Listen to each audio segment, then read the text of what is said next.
بولو ہے اب کل ہی غیر مسلم آ کے جرجی صاحب آپ کہتے خدا ہے تو مجھے ایڈریس دو، پتہ بتاؤ کہاں ہے اللہ، میں ملنا چاہتا ہوں، بتاؤ اللہ، اب آپ بھی پتہ نہیں فرشتے ہیں یا نہیں ہے ہاں؟ سرکار کی حدیث ہے نا، ہمارا ایمان ہے نا کہ ہر مومن کے گھر میں رحمت کے فرشتے ہوتے ہیں، وہی گھر میں رحمت کے فرشتے نہیں ہوتے جس گھر میں جاندار کی تصویر ہو یا کتا ہو۔ جی جی شب قدر میں فرشتے آسمان سے نازل ہوتے ہیں، ہزاروں کروڑوں لاکھوں اربوں نہیں جانے کتنی تعداد ہوتی ہے۔ قرآن سورہ قدر میں فرماتا ہے تنزل الملائکہ، یہ وہ مبارک رات ہے کہ فرشتے نازل ہوتے ہیں، اس رات میں مومنوں سے ملتے، مصافحہ کرتے ہیں اور کہتے ہیں سلامتی ہو تم پر۔ تو فرشتے مصافحہ بھی کرتے ہیں۔ آج تک شب قدر میں کوئی فرشتہ دکھا آپ کو مصافحہ کرتے ہوئے؟ آسمان سے نازل ہوتے ہوئے دکھا؟ قرآن تو کہہ رہا ہے، تو مسلمان عقیدہ رکھے گا، وہ کہے گا قرآن حق ہے، فرشتے نازل ہوتے ہیں، لیکن ہماری نگاہیں نہیں کہ دیکھ سکے، آقا زندہ ہے، ہماری نگاہیں دیکھ نہیں سکتی۔ حالت کیسے ہے؟ تو زندہ ہے مولا، تو زندہ ہے مولا، میری چشم عالم کے چھپ جانے والی۔ سبحان نعرہ تکبیر، نعرہ رسالت، مشرق اعلیٰ حضرت۔ تو ہمارا نہ دیکھنا نہ ہونے کی دلیل نہیں ہے۔ جب بینائی میں کمزوری ہوتی ہے تو نظر نہیں آتے، مگر عشق بڑھتا ہے، محبت بڑھتی ہے، آقا سے قرب بڑھتا ہے، آقا کی عنایتیں ہوتی ہیں، تو پھر حالت کیا ہوتی ہے دیکھنے والوں کی؟ آنکھ والے تیری جوبن کا تماشا دیکھے، آنکھ والے تیری جوبن کا تماشا دیکھے، دل جائے کور کو کیا نظر آئے، کیا خیال ہے؟ اور پھر مفتی اعظم کی جب کیفیت یہ ہوتی ہے تو کہتے ہیں سرکار کے جلووں سے روشن ہے دلے نور، سرکار کے جلووں سے روشن ہے دلے نوری، تا حشر ہے روشن نوری کا یہ کاشانہ۔ اور ایک شاعر کہتا ہے میں نے مانا جنت تجھ میں حور و قصور رہتے ہیں، میں نے مانا جنت تجھ میں حور و قصور رہتے ہیں، آ میرے دل کا طواف کر کے اس میں حضور رہتے ہیں، میرے دل کا طواف کر کے اس میں حضور رہتے ہیں، حضور رہتے ہیں۔ عشق والوں کی باتیں ہیں، ان کا عشق سے کوئی واسطہ نہیں۔ منو چہرے جو بنارس میں منہ کالا کرتے پھرتے ہیں، ان سے کیا توقع، کیا امید؟ کہ کہتے ہیں مجھے دکھاؤ کہاں ہے اللہ، مجھے بتاؤ، مجھے ایڈریس دو، مجھے پتہ دکھا دو۔ جب تک میں دیکھوں گا نہیں مانوں گا نہیں، تو اگر ججز مل جائے اس علاقے میں تو ایک شخص نے صورت کرنا اور اس کا گلا دبانا شروع کر دیا۔ میں کہہ رہا ہوں تو چیخے چلائے، اس کے لوگ آئے کہ میں کیوں مولانا کا گلا دبا رہے ہو، مولانا مر جائیں گے، کیا پیسے مریں گے؟ ملک الموت تو دکھ ہی نہیں رہے ہیں، جب دکھیں گے تو چھوڑ دیں گے، دکھ ہی نہیں رہے ہیں۔ تو ملک الموت کے کام کر بھی جائیں گے لیکن لاسٹ تک وہ دکھیں گے نہیں، جس مر گیا کیا کرے، دکھے ہی نہیں، ورنہ بتاؤ ملک الموت ہے تو کہاں ہے، ان کا ایڈریس کو پتہ بتاؤ کہاں چھوڑیں گے۔ تو نہ دکھنا نہ ہونے کی دلیل نہیں ہوتا، مگر ان کی ضد کس بات کی ہے کہ دیکھو تم کتنے ہی اچھے القاب سے نبی کو اجبن میں کہو کہ حیات ہے، پردہ کر گئے، ہماری نگاہوں سے اجھل ہو گئے، ہمیں نظر نہیں آ رہی۔ حقیقت تو یہ ہے تم کتنے ہی اچھے القاب سے پکارو، تم کتنے ہی اچھے القاب دے دو، پردہ کر گئے، نگاہوں سے اجل ہو گئے، ہمیں نظر نہیں آ رہے، مگر حقیقت تو یہ ہے کہ محمد صلی اللہ علیہ وسلم اس دنیا میں موجود نہیں ہے۔ اگر اس دنیا میں موجود ہے تو مجھے ایڈریس بتاؤ، پتہ۔ تو جدی صاحب کو حقیقت ماننے کا اور حقیقت منوانے کا بڑا شوق ہے، تو ایک حقیقت قرآن کی روشنی میں جدی صاحب کو واہ واہ کیا بات ہے۔ انسان کی اوقات، انسان کی ابتدا، انسان کی بنیاد کا ذکر قرآن یوں کرتا ہے، پارہ نمبر 14 سورہ نحل آیت نمبر 4، قرآن سے اپورٹ کر رہا ہوں، اللہ فرماتا ہے خلق الانسان من نطفۃ فاذا هو خصیم مبین، اور اے انسان ہم نے تجھے گندے پانی سے پیدا کیا، ایک گندے نطفے سے پیدا کیا، تبھی تو تیری فطرت میں جھگڑالو ہے۔ انسان جھگڑالو کیوں ہے؟ کیونکہ تیری تخلیق ہی گندے پانی سے ہوئی، گندا نطفہ، اس کو نطفہ ہی بولتے ہیں نا اپنے ابھی۔ قرآن نے بھی کیا کہا؟ من نطفتی، نطفہ گندا پانی، مرد کی شرمگاہ سے خارج ہوا، عورت کے رحم میں داخل ہوا، بچہ قرار پایا، بچے کی بنیاد، انسان کی بنیاد ایک گندا پانی، ایسا ناپاک پانی، ایسا گندا پانی کپڑوں پہ لگ جائے، کپڑے ناپاک ہو جائے، جسم سے خارج ہو جائے، غسل فرض ہو۔ یہ اوقات انسان کی. تو جرجس صاحب بھی کس چیز سے پیدا ہوئے؟ گندا ارے یار ڈر کیوں رہے ہو؟ حقیقت قرآن نے بولا ہے نا میں بھی اسی سے پیدا ہوا, آپ بھی اسی سے پیدا ہوئے, سبھی نطفے سے پیدا ہوئے. حقیقت تو ہماری کیا ہے؟ گندا ارے پانی. بولو ہماری حقیقت کیا ہے؟ گندا پانی, نطفہ. جرجس بھی تو آسمان سے ٹپکا نہیں ہے, جرجس بھی گندا نطفہ ہے, گندا پانی ہے, اور حقیقت یہی ہے. تو جب وہ کل جلسے میں آئے تو الاؤنسر سے کہنا, اعلان کرے ان کے الاؤنسر سے, حضرت آ رہے نہیں کہنا حضرات راستہ دے, گندا پانی گندا نطفہ چلا آ رہا ہے. اب آپ کے سامنے گندا پانی گندا نطفہ تقریر فرمائیں گے. پھر ان کی جماعت جو اعتراض کرے گی یہ کیا اللہ بولے جا جناب اتنے بڑے عالم کو ایسے مخاطب کر رہے, تو پھر آپ کے وہی نہ بولے جے میں جواب دے دینا بھائی ان کو حضرت کہو, مولانا کہو, حضور کہو, کعبہ کہو, قبلہ کہو, مدد اللہ علی کہو, دامت برکات ملالیہ کہو, حفظ اللہ کہو, کچھ بھی کہو, حقیقت تو یہ ہے تو گندا ہی نکلا. حقیقت جو حقیقت تم اپنے لیے قبول نہیں کرتے, من سے شرم نہیں آتی. دلیل بڑھیا دلا ہے, مثال خطرناک دے دے. اور سب سے بڑا بے شرم وہ ہوتا ہے جو ایسے منصوں کے بارے میں بھی نظریہ رکھتا ہے, یہ بھی ٹھیک وہ بھی ٹھیک, بیچ کا راستہ. یاد رکھو بیچ والا نہ مرد ہوتا ہے نہ عورت. کیا بات ہے. شاعر کہتا ہے کہ دو رنگی چھوڑ دے یک رنگی, دو رنگی چھوڑ دے یک رنگی ہو جائے, یا سراسر سنگ یا سراسر موم, ادھر بھی ادھر بھی ادھر بھی یہ نہیں چلتا. لیکن آئیے حدیث پاک کیا ہے, میں حدیث سے اس کا جواب دے رہا ہوں, اس کے بعد بات ہم آگے بڑھائیں گے انشاءاللہ.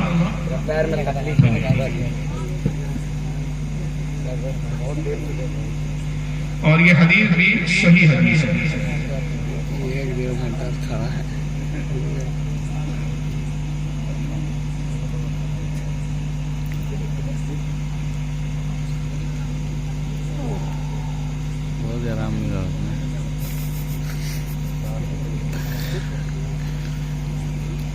یہ سنن ابن ماجہ حدیث نمبر 1637. عن ابی درداء رضی اللہ تعالیٰ عنہ قال قال رسول اللہ صلی اللہ علیہ وسلم اقسم الصلاة علی یوم الجمعہ.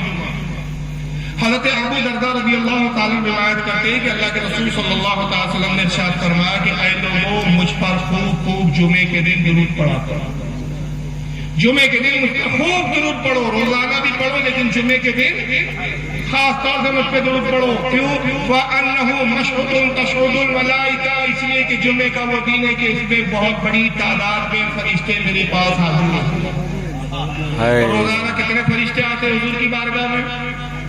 70,000 صبح آتے ہیں, 70,000 شام میں آتے ہیں. دارمی نے اس کا سنن دارمی میں لکھا ہے 1,40,000 روزانہ فرشتے آتے ہیں. اور پھر حدیث میں آتا ہے حضور فرماتے ہیں میری قبر پر میرے وصال کے بعد روزانہ 70,000 صبح آئیں گے, 70,000 شام آئیں گے. جو فرشتہ ایک بار میری قبر پر آ جائے گا دوبارہ قیامت تک آنا اس کو نصیب نہیں ہوگا کہ اللہ کے اتنے تعداد میں فرشتے. اب اگر حضور زندہ ہی نہیں ہے, وہاں قبر کا ڈھیر ہے, تو پھر فرشتے آ کے کرتے کیا؟ یقیناً حضور کی زیارت کے لیے آتے ہیں. تو حضور کہتے ہیں کہ جمعے کے دن فرشتوں کی تعداد زیادہ ہو جاتی ہے, بڑی تعداد میں فرشتے حاضر ہوتے ہیں, تم درود شریف مجھ پر زیادہ پڑھو. فَإِنَّ أَحَدًا لَمْ يُصَلِّيَ إِلَيَّ إِلَّا أُرِيدَتْ عَلَيَّ صَلَاةُ وَتَّى يُفْرَغَ مِنْهَا. آقا کہتے ہیں جب تم میں سے کوئی مجھ پر درود پڑھتا ہے تو جب تک وہ مجھ پر درود پڑھتا ہے فرشتے وہ درود مجھ تک پہنچاتے رہتے ہیں, یہاں تک کہ پڑھنے والا فارغ ہو جائے, وہ خود خاموش ہو جائے, مگر جب تک پڑھتا ہے وہ درود مجھ تک پہنچایا جاتا رہتا ہے. قال قلت بعد الموت. ابو درداء کہتے ہیں کہ صحابہ نے اس کے اللہ کے نبی کیا موت کے بعد بھی آپ درود سنیں گے؟ قال بعد الموت, فرمایا ہاں موت کے بعد بھی میں تمہارا درود سنوں گا. ان اللہ حرم علی الارض ان تاکل اجداد الانبیاء علیہ السلام, اس لیے کہ اللہ نے بے شک اللہ نے زمین پر حرام کر دیا ہے کہ وہ انبیاء کے جسموں کو کھائے. فنبی اللہ حی یرزق, اللہ کا نبی زندہ ہے اور قبر میں اس کو رزق دیا جاتا ہے. سبحان اللہ سبحان اللہ. تو یہ سیاہ ستہ کی صحیح مسلم سنن ابن ماجہ کی صحیح الاسناد حدیث جس سے صاف واضح ہے کہ حضور صلی اللہ علیہ وسلم موت کے بعد بھی زندہ ہے، صرف حضور ہی نہیں بلکہ ہر نبی زندہ ہے، یہاں تک کہ آقا فرماتے ہیں الانبیاء احیاء فی قبورہم یصلون، انبیاء اپنی قبروں میں زندہ ہوتے ہیں اور ان کو وہ نماز پڑھتے ہیں، یصلون قبروں میں زندہ ہوتے ہیں اور نماز پڑھتے ہیں۔ تو بہرحال ہمارا عقیدہ یہ ہے کہ نبی پاک صلی اللہ تعالی وسلم بے شک زندہ ہے، آپ جنت کے مالک ہے، آپ کی شان و عظمت سب سے بلند و بالا ہے، آپ کا مقام سب سے عرف اور اعلیٰ ہے۔ بہرحال بہت ساری باتیں ہیں، تو آج آپ نے بہت سارے عقیدے کی باتیں سنی، بہت سارے عقیدے کی باتوں کو سماعت فرمایا، اور آج کے محفل کا جو اصل پیغام تھا وہ دو پیغام تھا کہ اپنے نبی کی عظمت کو جانے، اس پر فخر کرے کہ اللہ تعالیٰ نے ہمیں اتنا عظیم الشان باعظمت پیغمبر عطا فرمایا، اور دوسرا یہ کہ جو ہمارے نبی کی شان و عظمت گھٹاتے ہیں، ذرہ برابر بھی کمی کرتے ہیں، قرآن نے ان کے بارے میں کیا حکم دیا آپ کو بھی سن چکے، ایسے لوگوں سے ہمیں بچنا ہے، اس لیے بچنا ہے تاکہ ہمارا ایمان ان سے محفوظ ہو۔ یاد رکھیے بد عقیدوں کی صحبت بھی بد عقیدہ بنا دیتی ہے، چور کی دوستی کرنے سے بھی آدمی مجرم قرار کرتا ہے۔ اچھوں کی صحبت اختیار کرو، اہل ایمان کی صحبت اختیار کرو، خود مطالعہ کرنے کی کوشش کرو، خود اپنا علم حاصل کرو، نمازوں کی پابندی کرو، اپنے نبی پر خوب درود پڑھو، کہ درود نبی سے محبت میں اضافہ کرتی ہے، اور جتنی نبی سے محبت ہوگی اتنے نبی کے دشمنوں سے نفرت بھی بڑھتی ہے، اور جتنی نبی سے محبت بڑھیں گی، جتنا اپنے آقا میں درود پڑھو گے، انعام و اکرام یہ ہے کہ دنیا میں بھی خوشحالی، اور آقا کہتے ہیں قیامت کے دن سب سے زیادہ مجھ سے قریب وہ شخص ہوگا جو دنیا میں سب سے زیادہ مجھ پر درود پڑھتا ہے۔ آج کی محفل میں یہی جو ہے پیغام ہے، اس پیغام کو ہم کو سمجھنا ہے، جاننا، اس پہ عمل کرنا ہے۔ اللہ تعالیٰ آج کی اس کی بات کو قبول فرمائے، جو کچھ بیان ہوا اور جو کچھ بھی کہا اس پہ عمل کی توفیق عطا فرمائے۔ کسی کو کوئی سوال پوچھنا ہو تو پوچھ سکتا ہے، کوئی مسئلہ یا کوئی اعتراض کچھ ہو تو بیان کر سکتا ہے۔ 15-20 منٹ کے لیے سوال و جواب کی نشست رہیں گی، اس کے بعد پھر صلاۃ السلام۔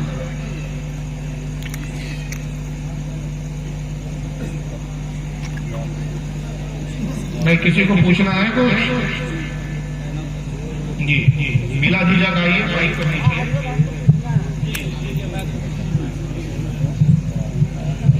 السلام علیکم ورحمۃ اللہ تعالیٰ وبرکاتہ۔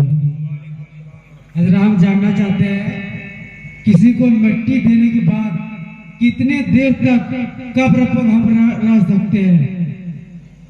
بہت اچھا سوال کیا، معلوماتی سوال ہے، ایسے سوال پوچھنے چاہیے۔ دیکھیے عام طور پہ آتا ہے، میں شاید یہاں بھی یہی ماحول ہوگا، سب جگہ کا یہی ماحول ہے، لیکن اللہ کا شکر ہے ناگپور میں میری اور ہمارے احباب کی کوششوں سے بہت حد تک اصلاح ہوئی ہے۔ عام طور پہ سب سے پہلے غلط فہمی یہ پائی جاتی ہے کہ جب قبر پہ دفن کر دو تو 40 قدم دور چلے جاؤ تو فرشتے آتے ہیں، جب لوگ 40 قدم چلے جائیں تب اذان دینا چاہیے۔ تو باقاعدہ ہمارے یہاں کچھ جن کو معلومات نہیں ہوتی، اس میں بعض اوقات کچھ مولوی حضرات بھی ہوتی ہے، عدم معلومات کی بنیاد پر وہ چلانا شروع کر دیتے، سیکھنا شروع کرتے، بھائی چلیے جائیے، نکلیے نکلیے، اور ایک شخص اکیلا تنہا قبر پہ کھڑا رہتا ہے اور آزاد دیتا ہے۔ یہ طریقہ غلط ہے، صحیح نہیں ہے۔ صحیح مسلم کے اندر حدیث ہے، صحیح مسلم کی حدیث ہے کہ آقا فرماتے ہیں مردے کو دفن کرنے کے بعد قبر پر اتنی دیر ٹھہرے کہ جتنی دیر میں ایک اونٹ ذبح ہوتا ہے اور اس کا گوشت کاٹ کے تقسیم کیا جاتا ہے۔ اب آپ اس سے تصور کر لیجئے کہ ایک اونٹ کو ذبح کرنے میں اور اس کا گوشت بنا کر تقسیم کرنے میں کتنا وقت لگے۔ اس حدیث کی شرح کرتے ہوئے شاہ عبدالحق بہتی سے دہلوی اشرف العلماء شرح مشکات میں فرماتے ہیں کہ اس کا مطلب یہ ہے کہ کافی دیر تک قبر پہ رکے، اور رکنے کا فائدہ یہ ہے کہ مردے کو دھارت بنی ہوتی ہے، فرشتوں کو جواب دینے میں اس کو آسانی ہوتی ہے، اور جتنی دیر رکے شاہ عبدالحق فرماتے ہیں وہاں واعظ و نصیحت کریں، بزرگان دین کے واقعات بیان کریں، بزرگوں کا تذکرہ کریں، اس لیے کہ روایت میں آتا ہے کہ عند ذکر الصالحین تنزل الرحمہ، جہاں صالحین کا ذکر ہوتا ہے وہاں اللہ کی رحمت ہوتی ہے۔ سبحان اللہ۔ تو اتنی دیر، اور خود اعلیٰ حضرت قادر بریلوی نے قبر پر اذان دینے کے تعلق سے ایک رسالہ لکھا جس کا نام ہے ایذان الاجر فی اذان القبر۔ اس میں فرماتے ہیں کہ 17 اذان دینے کے فائدے ہیں۔ قبر پر 17 فائدے اذان دینے کی، جس میں سے 10 فائدے زندوں کے لیے ہے اور 7 فائدے مردوں کے لیے۔ مردوں کے لیے کتنے ہیں؟ 7، اور زندوں کے لیے 10۔ زندوں کے لیے زیادہ ہے، جن کے لیے فائدے کو بھاگ جائے۔ حضرت علامہ امجد علی اعظمی صدر الشریعہ علیہ رحمہ جو صاحب بار شریعت ہے، ان کے فتاوی کی کتاب ہے فتاوی امجدیہ، اس میں فرماتے ہیں کہ عوام میں مشہور ہے کہ 40 قدم چلے جاؤ تو فرشتے آتے ہیں۔ یہ کسی روایت سے ثابت نہیں، بلکہ دفن کے فوراً بعد فرشتے آ جاتے ہیں۔ آپ کے کوئی ڈر کے نہیں ہے کہ آپ رکے تو ڈر رہے نہیں جائیں گے تو تباہی نہیں، آپ کی کیا ہے وہ دکھتے ہی نہیں کسی کو، غیب کی باتیں ہیں۔ بلکہ آپ کو رکنے سے یہ ہوتا ہے کہ میت کو دھارت ہوتی ہے، اور پھر اعلیٰ حضرت اپنے رسالے میں ایک حدیث نقل کرتے ہیں کہ صحیح مسلم کی، کہ اللہ کے رسول فرماتے ہیں کہ تم اپنے مسلمان بھائی کو جس طرح نفع پہنچا سکتے ہو نفع پہنچاؤ۔ اللہ فرماتے ہیں قبر پر رکنا بھی ایک طرح سے اپنے مردے کو نفع پہنچاؤ، تو کچھ دیر رکنا چاہیے۔ اور خود اعلیٰ حضرت نے وصیت کی تھی اپنے بارے میں کہ 7 دن تک میری قبر پر مسلسل رکے رہے، لوگ باری بدلتے رہے، اور 7 دن تک مسلسل میری قبر پر تلاوت قرآن ہوتی، اور اس وصیت پر عمل بھی ہوا۔ تو بہرحال اتنا رکنا جو ہے مخصوص ہے، لیکن یہ فرض اور واجب نہیں ہے، بہتر ہے، سنت سے ثابت ہے، سنت ہے، ثواب بھی ہے، مردے کے لیے فائدہ ہے۔ تو کسی کو بہت ضروری کام ہے اور وہ چلا جائے تو اس کا کوئی گناہ بھی نہیں، لیکن کچھ لوگوں نے قبر پہ ضرور کچھ وقت رکنا چاہیے، ذکر اللہ کرنا چاہیے۔ واللہ اعلم ثم رسول۔ حضرت میرا دوسرا سوال ہے، میت کو قبر میں اتارتے سمے کون سا دعا پڑھنا چاہیے؟ سارے لوگ پڑھتے ہیں لا الہ الا اللہ محمد رسول اللہ، کہ یہی درست ہے کہ کوئی دوسرا چیز پڑھنا چاہیے؟ دیکھیے صحابہ سے جو ثابت ہے، حضرت عبداللہ ابن عمر سے روایت ہے ابن ماجہ کی، کہ جب مردے کو قبر میں رکھا جاتا ہے تو کہا جاتا ہے بسم اللہ علی ملت رسول اللہ صلی اللہ علیہ وسلم، اللہ کے نام پر، رسول کی ملت پر، یعنی رسول کے دین پر۔ تو یہ دعا مسنون ہے، صحابہ سے ثابت ہے، لیکن اگر کسی کو یہ دعا یاد نہیں ہے تو لا الہ الا اللہ بھی پڑھ سکتے ہیں، درود شریف بھی پڑھ سکتے ہیں۔ مقصد وہاں سے یہ ہے کہ قبر میں لٹاتے وقت کوئی ثواب کا کلمہ پڑھا جائے، لیکن بہرحال مقصود یہ ہے کہ یہ پڑھے، لیکن اگر یاد نہیں ہے تو کلمہ پڑھنے میں بھی حرج نہیں ہے، اور درود شریف بھی پڑھنے میں حرج نہیں ہے، یا بسم اللہ الرحمن الرحیم بول کر بھی قبر میں مردے کو رکھا جا سکتا ہے، ہر طرح سے جائز ہے۔ واللہ اعلم ثم رسول۔ وعلیکم السلام ورحمۃ اللہ تعالیٰ۔ میرا ایک سوال ہے کہ مسجد نبوی میں شیخ مظفر نام کا کوئی ایک بدبخت ہے جو برابر گھومتا پھرتا رہتا ہے، لوگوں کو مطلب گمراہی کی اور اگرسر کرتا ہے۔ تو سوال یہ ہے کہ مطلب ہم خانہ کعبہ کی طرف اپنا پیر یا اپنا پشت اس لیے کرتے ہیں، اس کی کوئی دلیل ہے، یا پھر ہم عشق کے طور پر ہم ادھر اپنا پیر یا پشت نہیں کرتے، یا کسی مزارات یا کسی حضور صلی اللہ علیہ وسلم کے مزار سے جب ہم نکلتے ہیں تو اپنا پشت ہم پیچھے کے سائڈ کر کے نکلتے ہیں، تو یہ عشق کے طور پر کرتے ہیں یا اس کی قرآن و حدیث کی روشنی میں کوئی دلیل ہے؟ چلیے بہت اچھا سوال ہے۔ پہلا سوال کا حصہ یہ ہے کہ وہ مظفر کی بات کر رہے ہیں، بہار کا رہنے والا یہ بدبخت کالیا ٹوس، بالکل دیکھو تو ایسا لگتا شاید جنات چلا رہا ہے، کوئی جن چلا رہا ہے، دیو۔ وہ بات صحیح ہے آپ نے جو کہا کہ وہاں حاجیوں کو پکڑتا ہے اور بحث کرتا ہے، خاص طور پر حجاج کو پکڑتا ہے تو بیچارے معلومات لے۔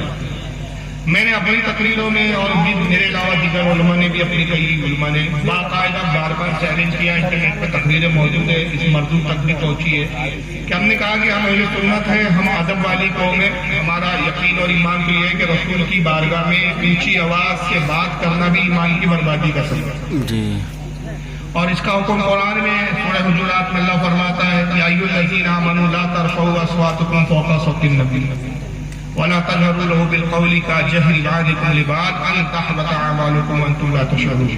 اللہ فرماتا ہے ایمان والو ہمارے نبی کی بارگاہ میں اپنی آواز کو بلند نہ کرو، نبی سے اپنی آواز کو بلند نہ کرو، اور ایسے نہ پکارو جیسے دوسرے کو پکارو، اور اگر تم نے ہمارے نبی کی بارگاہ میں اپنی آواز کو بلند کیا تو تمہارے اعمال، اور علماء کہتے ہیں اعمال سے مراد یہاں ایمان ہے، نماز روزہ بھی ہے ایمان ہے، تمہارا ایمان برباد کر دیا جائے گا اور تم کو خبر بھی نہیں ہوگی، شعور بھی نہیں۔ تو مدینے میں آواز بلند کرنا ہمارے نزدیک بے ادبی ہے اور ایمان کے ضائع ہونے کا اندیشہ ہے۔ تو جب بحث و مباحثہ ہوتا ہے تو آوازیں بلند ہوتی ہے۔